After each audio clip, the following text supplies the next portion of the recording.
Hi hello welcome back to my channel. हांव रंजना तुमचे अगदी मनापासून स्वागत करता म्हाज्या आयच्या न्यू ब्लॉगान. सो म्हाज्या आवाजान तुमकां कळून येयलें आसतलें की हांव हॅप्पी आसा म्हणून न्हू. येस, हांव हॅप्पी आसा बिकॉज आयज आमी मातशी वयतलीं भोंवपाक. सो सकाळीं उठलें आनी फ्रेशन अप जालें अँड चाव करपाक दवरली. फर्स्ट ऑफ ऑल कोरी चाव, खुटी चाव जी म्हाका जाय. म्हटल्यार खातकूच मागीर फूल ऑन पावर येता, सुपर पावर येता फुडलीं कामां करपाक. सो सकाळीं सकाळीं दार बीन ओपन केल्लें, मातशी वारो बीन घोळो न्ही म्हणून. म्हाका विंडो ओपन जाय, दार ओपन जाय. म्हाका तेन्ना मागीर अशें दिसता की मायंड फ्रेश जाता आनी खबर ना ऑटोमॅटिकली लायक भायली ब्रीज, भायलो विंड वारो बीन सपोज येयलो भितन घरा भितन सो आपुणूच फ्रेश जावपा येता. येस, आमची बाल्कनी बरी आसा व्हडली, थंय बसोन मातशें सुशेगाद बसो येता मातशें वगत. पूण हांव सोचे अलार्म लावन 6:15, 6:20 अशें करून मागीर उठ्ठा स्लोली स्लोली. तुमी थिंक करा, सपोज म्हाजी हालत अशी आसा जाल्यार म्हाजो भुरगो कसो बेगीन उठ्ठलो. सो ताका बेडरुमांतल्यान ओडून हांवें ब्रश बीन केलो आनी ताज्या नाश्त्याच्या जाग्यार बसयलें. सो ही एक्चुली फर्स्ट चपाती ताका रेडी करून टिफिनान घालता हांव. आनी इल्लीशी भाजी आसली ती घातली टिफिनान. बट येस, सेपरेट डब्यान, कित्याक काल म्हाजी ऑलरेडी ताणें कंप्लेन दिल्ली डॅडाक आपल्या आनी घरान म्हाकाय सांगतालो की दोनी मिक्स करून घालनाका मम्मा, म्हाका खावपाक वीट येता. सो ताका लागून हांवें सेपरेट एक ल्हानसो डबो घेतलो आनी व्हडल्या डब्यान ताका चपाती घालून थोडेशे फ्रुट्स घातले आनी इल्लेशें गरम जशें हांव सदांच गरम करता उदक आनी बॉटलीन घालता तशें घातलें. ना, एक्चुली मातशें हांगा चुकलें हांवें ताका भाजी घालूंक ना. तुमकां दिसता आतांची भुरगीं भाजी घातली, आमीच खाय नासलीं तेन्ना, तर ही कित्याक घातली. सो इल्लीशी ग्रेवी उरलेली चिकनाची, ती मातशी गरम केली आनी ताका बारकेल्या डब्यान घालून दिलें.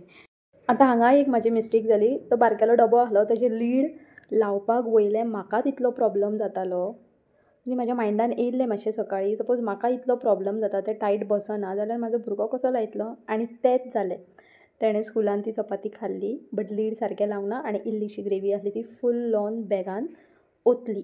तरी हांवें ताका तोच डबो दिलो बिकॉज म्हाज्या कडेन आनी दुसरो खंयचोच ऑप्शन नासलो. डबे आसले, व्हडले आसले आनी स्मॉल सायजीन, सारकोच स्मॉल न्हू तो आनी सारकोच मोठो नासलो, मिडियम टायप आसलो म्हणून हांवें तो ऑप्शन चूज केलो हांवें आनी ताका दिलें. सो हांगा ताका रेडी बीन केलें हांवें.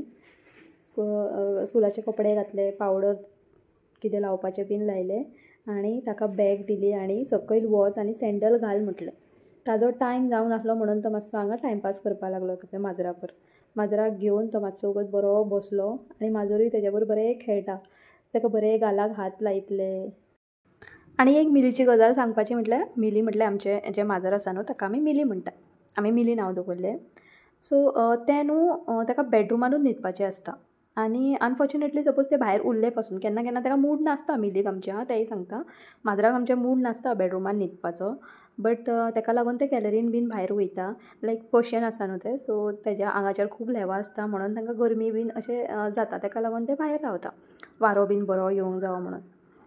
आनी हो चेडो म्हाजो ताका भायर न्हिदोंकूच दिना. तो कशेंय करून ताका आपयता आनी बेडरुमानूच घेवन न्हिदता. ओके, सो चेड्याचें जाल्लें. आतां दुसरो पार्ट म्हटल्यार परतो नाश्ता रेडी करपाक जाय आसलें आनी तुमकां खबर आसा तें कोणाक. सो ही दुदाची चाव रेडी करता हांव सद्दा भशेन. पावडर बीन घातली आनी मसाला चावचो मसालो करपाचो आसा. बट केन्ना म्हूर्त येतलो खबर ना. सो सद्याकात हांव शॉर्टकट मारता. एक लवंग घेता, देन एक मिरी घेता, मातशी दालचिनी घालता, एक वेलची घालता आनी एक इल्लेशें तुळशीचें पान उडयता बरें धुवन बीन आनी बरो उखाळो येतकूच मागीर ताजेर दूद घालता. ही चाव मातशी न्हू कडक जावंक जायी.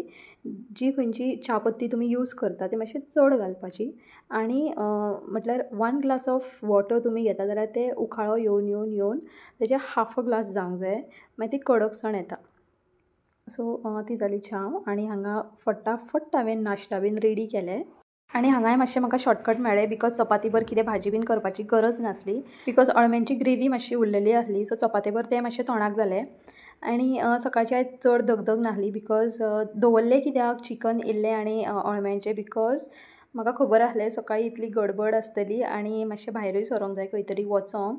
ताका लागून अशें कितें उरलें आमी खाता. व्हडलेशें कांय ना, खूब लोक खाता बट हांव लॉजो कित्याक सांगपाक की आमी शेळे बीन खाता म्हणून तशें.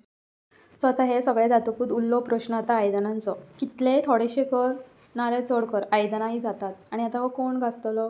कोण घासचो ना, म्हाकाच घासची पडटली. आयदनां घासपाक म्हाका मात्तूय प्रॉब्लम ना बट आदल्या दिसाची आयदनां परतून वचून स्टँडाक लावपाक तें एक व्हडलें काम कशें दिसता म्हाका. म्हटल्यार ल्हानपणी न्हू जेन्ना हांव म्हजी भयण बीन आसताली तेन्ना हांव ताका सांगप की तूं एक काम कर, आयदनाचें हें बकेट म्हाका खाली करून दी, आयदनां बीन लावन दी आनी मागीर हांव फुडलीं कामां करतां. सो येस, फटाफट रेडी जालें हांव आनी आमी भायर सरलीं. आमकां एक्चुली पेंजीम वचपाचें आसलें, मातशें बारीकशें कितें काम आसलें, व्हडलेंशें कांय ना तें.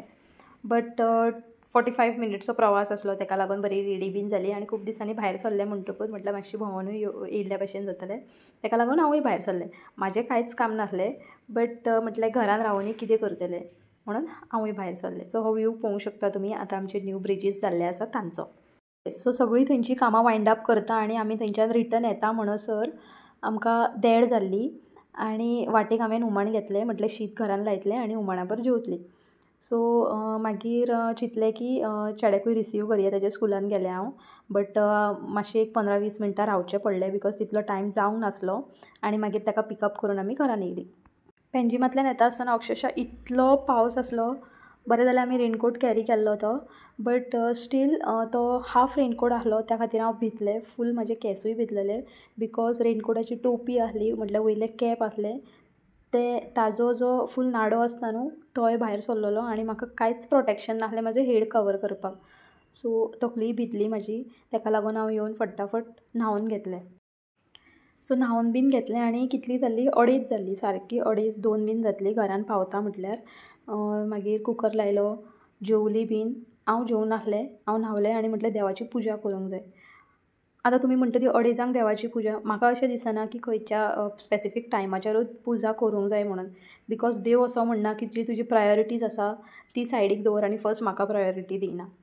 तसो केन्नाच म्हणना, बिकॉज ताका अशें दिसता की फर्स्ट प्रायोरिटी तूं तुजो टायम जो तर तुज्या फॅमिलीक दिता वा तुजे पर्सनल थिंग्सांक दिता जे कंपलसरी आसा तें काम करून जो तर मागीर फूल आख्ख्या दिसान इल्लोसो टायम म्हाका दिता, केन्नाय जावं तो, तातुनूच देव समाधान.